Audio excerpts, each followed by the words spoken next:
Welcome back. So we're going to look at Setlist on the MPC. So this is actually a pretty cool feature. So there's a universal way of getting there from the actual menu is hit the sounds button, and then up pops the set list. And then over to here is your sounds, user expansions, favorites, and here's your set list.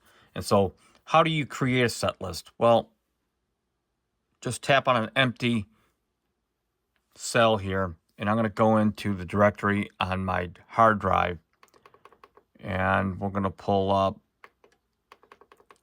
a project called Denver Sky, and just select it, and here pops Denver Sky.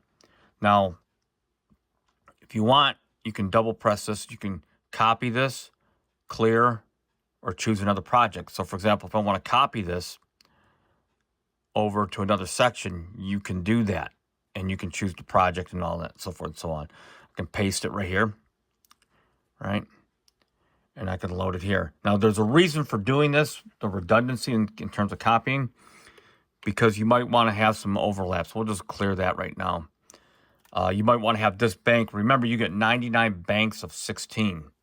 So you might want to have one that's actually a template, maybe another bank that's dedicated for, a certain genre of songs, or maybe another bank that maybe you're working on a project for a client. So be mindful on when you start building the set list, have some intention behind it. Okay, now one thing, so I'm just going to load a template here, and it's going to load all the samples, all the sequences that you have in a given project. So for example, here's just a little.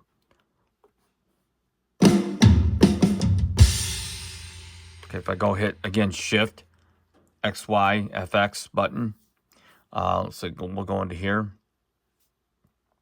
and it's a quick way. Like I said, it beats having to go through your browser all the time. So if I go into here,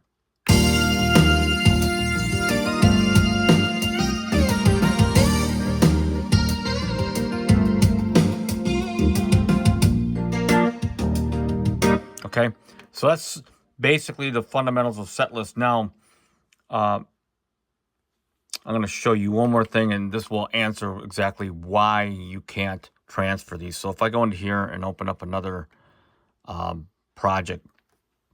So if I go into these file folders, we're actually going into a unique location, which is the users, documents, or wherever you save your projects.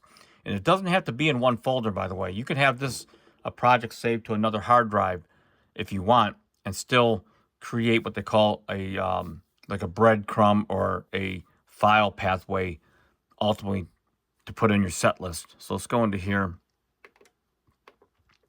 and I'll load this.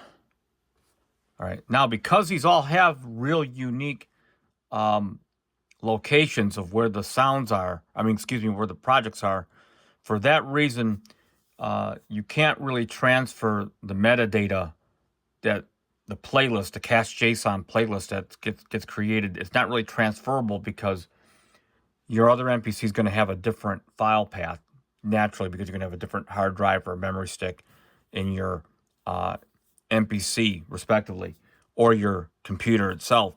So what I recommend is if you're someone that has, 2 MPCs or more, or use a desktop or any combination of those, just keep on top of it. When you save a project or a template or whatever you're going to do, just make sure you update everything else, and that way you're just kind of maintaining your workflow so that you're not overwhelmed where you got to go link all these back up manually, all at one time.